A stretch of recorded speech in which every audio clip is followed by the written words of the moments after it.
سائیں توکل شاہ رحمۃ اللہ علیہ امبالہ کے علاقے میں ایک بہت بڑے بزرگ ہوئے ہیں، اور یہ بزرگ صاحب حضوری بزرگ تھے۔ صاحب حضوری ان بزرگوں کو کہا جاتا ہے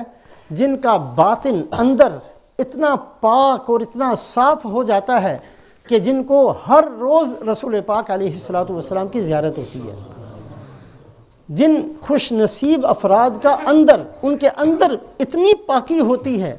اتنے اخلاق اچھے ہوتے ہیں، اتنی سچائی ہوتی ہے، اتنا ایمان ہوتا ہے، اتنا اخلاص ہوتا ہے، اتنی وحدانیت ہوتی ہے، اتنا تقوی ہوتا ہے، اتنا زہد ہوتا ہے، جو قرآن کے اندر صفات ہیں وہ صرف زبان پر نہیں ہوتی، حلق سے نیچے اترتی ہیں اور ان کا دل پاک ہو جاتا ہے۔ اس کے بعد ایک مقام ایسا آتا ہے کہ اللہ کے نبی صلی اللہ علیہ وسلم بھی اپنی سخاوت کا دروازہ کھول دیتے ہیں اور یہ صاحب حضوری کا مقام پر پہنچ جاتے ہیں۔ صاحب حضوری یہ وہ مقام ہے جہاں پہنچ کر ایسے بندوں کو ہر روز رسول پاک علیہ الصلوۃ والسلام کا دیدار نصیب ہوتا ہے۔ سائیں توکل شاہ رحمۃ اللہ علیہ صاحب حضوری بزرگوں میں سے تھے۔ کسی نے حیات النبی کا مسئلہ سائیں توکل شاہ رحمۃ اللہ علیہ سے پوچھا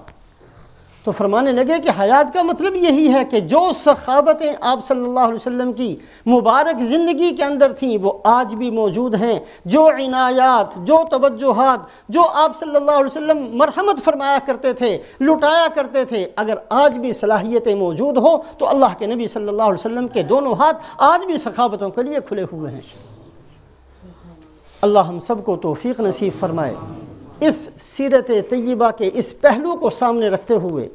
کہ آپ صلی اللہ علیہ وسلم کی مبارک سیرت کا بہترین پہلو ایک یہ ہے کہ آپ نے بے حیثیت لوگوں کو بہت اونچا مقام دلوایا، بے حیثیت لوگوں کو بہت اونچا کیا، بہت بلند کیا، امت کے سر کا تاج آپ نے ان کو بنایا۔ ان کی عظمت اور محبت ان کی امت کے دلوں کے اندر موجود ہے۔ جس بندے نے آپ صلی اللہ علیہ وسلم کی غلامی کو اختیار کیا وہ بے حیثیت تھے لیکن اتنا اونچا پہنچ گئے، ان کا مقام کوئی نہیں تھا، اللہ نے اتنا اونچا مقام دے دیا، ان کو جانتا کوئی نہیں تھا، ان کے نام کو نیکی سمجھ کر آج لیا جاتا ہے۔ اگر وہ بے حیثیت رسول پاک علیہ الصلوۃ والسلام کی غلامی کی برکت سے اتنے اونچے ہوئے ہیں تو ہم جتنے چاہیں بے حیثیت ہوں،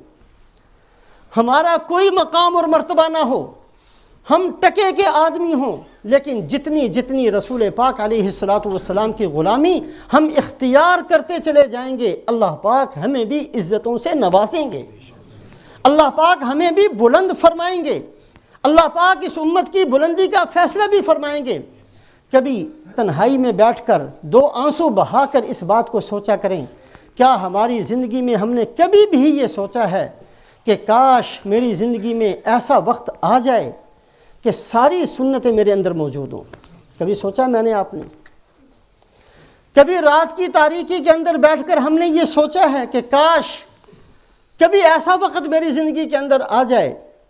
کہ میرا کھانا آپ صلی اللہ علیہ وسلم کے کھانے کے مناسب مشابہ ہو جائے، میرا لباس آپ صلی اللہ علیہ وسلم کے لباس کے مشابہ ہو جائے، میرے اقوال آپ صلی اللہ علیہ وسلم کے اقوال بن جائیں، میرا اندر کا حصہ ایسا بن جائے جیسے اللہ کے نبی صلی اللہ علیہ وسلم اپنی امت کو دیکھنا چاہتے تھے۔ کبھی اس چیز کو سوچیں اور کبھی اللہ توفیق دے، اللہ مجھے بھی توفیق دے اور آپ حضرات کو بھی کبھی اس بات کو سوچا کریں،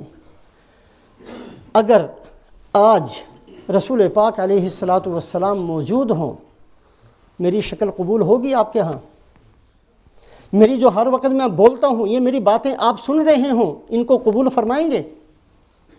میرے لباس کو آپ قبول فرمائیں گے؟ جو میں نے اپنے گھر کا ستیہ ناش کیا ہے، مسلمانی کے دعوے کے باوجود ہر کفر میرے گھر کے اندر موجود ہے،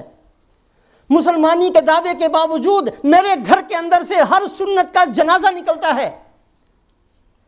مسلمانی کے دعوے کے باوجود مجھے کوئی دعا نہیں پتا جو اللہ کے نبی نے مجھے سکھائی ہو، صبح کیا پڑھنا ہے، شام کو کیا پڑھنا ہے، بیت الخلاء میں کیا پڑھنا ہے، نکلتے وقت کیا پڑھنا ہے، کھاتے وقت کیا، کبھی میں نے سیکھی ہیں؟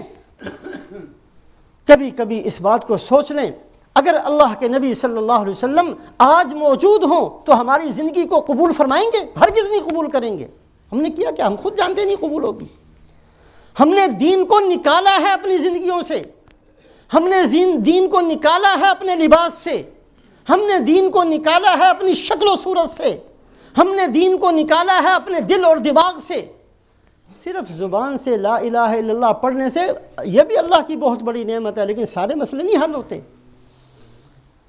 بھائی اللہ ہم سب کو توفیق نصیب فرمائے۔ ایک عزت کا راستہ اللہ نے ہمیں دیا ہے، بلندی کا راستہ دیا ہے، دنیا اور آخرت کی ہر نعمت کے دینے کا وعدہ کیا، یہ راستہ اللہ پاک نے ہمیں دیا ہے، اس راستے پر چلو اور اللہ پاک سارے خزانے اور سب کچھ اللہ پاک نصیب فرماتے ہیں۔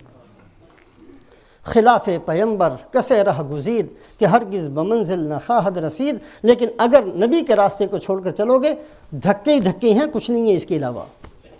کولو کے بیل کی طرح ساری زندگی 80 سال دھکے کھاتے کھاتے وہیں آ کر کھڑے ہو جاؤ گے جہاں سے شروع کیا تھا سفر۔